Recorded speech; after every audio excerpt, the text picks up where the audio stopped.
e vai trazer também, né, Tainá, perspectivas políticas, porque a gente tem várias camadas do que está acontecendo neste momento com a prisão preventiva do ex-presidente Jair Bolsonaro.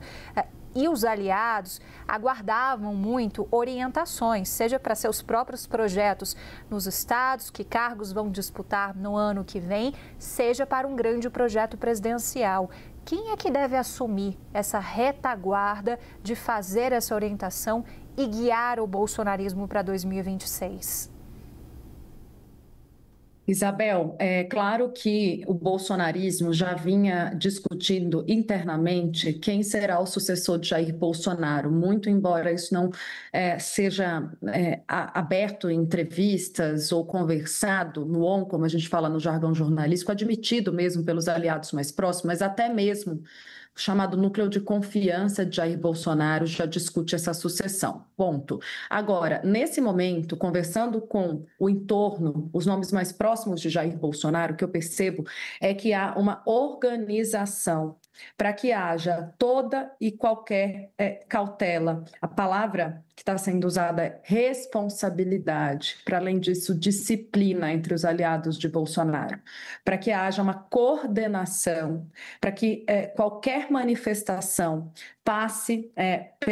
por duas pessoas especificamente, tá? A gente viu já manifestações sendo dadas a respeito da prisão de Bolsonaro. Era algo que não era esperado nesse contexto que fosse acontecer, aconteceu. Muita gente saiu falando de vários pontos, com várias opiniões a respeito do assunto. Mas agora o que circula nos grupos de WhatsApp mesmo desse núcleo de confiança vamos reter as informações e a permissão, quem vai dar, de qualquer manifestação sobre o assunto agora, está com Flávio Bolsonaro, senador filho do ex-presidente, e a primeira-dama, a ex-primeira-dama Michele Bolsonaro, que aliás está desembarcando ainda em Brasília para se reunir com essas pessoas, com os aliados mais próximos do ex-presidente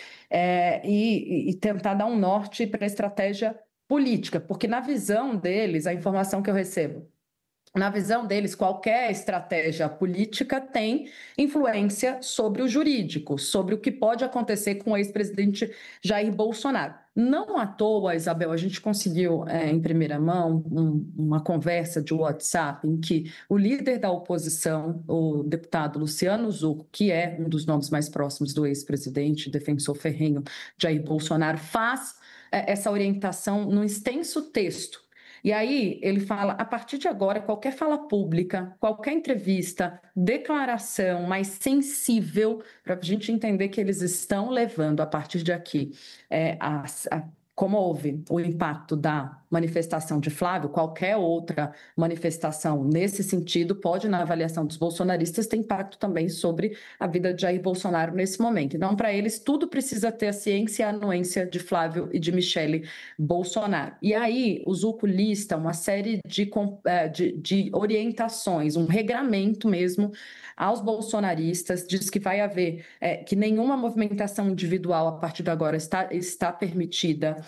não está permitida também que os bolsonaristas se dirijam, esses políticos bolsonaristas, sobretudo, à sede da Polícia Federal, ao condomínio ou a qualquer outro lugar com ligação ao ex-presidente, sem a permissão de Flávio e Michele. Vai haver ainda hoje, Isabel, uma reunião do núcleo duro do bolsonarismo para discutir essas estratégias. Qualquer manifestação coletiva de imprensa deve ser no que eles consideram um local neutro, que é a sede do PL aqui em Brasília. E aí lá embaixo ele fala o seguinte, que a defesa nesse momento, e a gente viu agora há pouco um dos advogados, o Cunha Bueno, já se dirigindo para fazer a visita ao ex-presidente, a defesa nesse momento foi repassado ao Zucco e posteriormente compartilhado com os deputados e senadores, é que a defesa se debruça sobre a documentação, tentar levantar o que exatamente tem nessa decisão, o que foi apresentado também pelo ministro Alexandre de Moraes para corroborar a prisão preventiva. É preciso, na visão do bolsonarismo, entender se houve, de fato, indícios, o que é mencionado, da quebra da tornozeleira, e a gente já avança nessa informação. Gustavo Uribe falou agora do superaquecimento do equipamento, e esse ponto deve ser usado como discurso político. Por quê? Eles falam, olha, se não ficar provado se não tiver uma prova cabal de que Bolsonaro tentou quebrar a tornozeleira ou tentou, de alguma forma, ali, se livrar daquele equipamento para, consequentemente, fugir e se livrar do mandado de prisão, aí o grupo vai para cima. Eles dizem, se não tiver nenhum elemento, é preciso rebater com força técnica, não com emoção desordenada. E, por fim, é mencionado esse episódio da vigília, né, com um pouco menos de atenção, mas ainda assim é um ponto a ser discutido nessa reunião de hoje, em que os deputados dizem que isso não pode passar em branco. Mas ali há uma atenção, Isabel, a gente vê, e uma tensão desse núcleo duro do bolsonarismo em relação a essa acusação sobre a quebra da tornozeleira eletrônica. O que a gente percebe nesse momento, Bel, e você também deve estar entendendo aí com as fontes, com o pessoal mais ligado ao ex-presidente Jair Bolsonaro, é que eles sentiram que eles estão tanto receosos do que pode acontecer a partir dessas manifestações, porque se o chamamento de Flávio Bolsonaro foi um dos pontos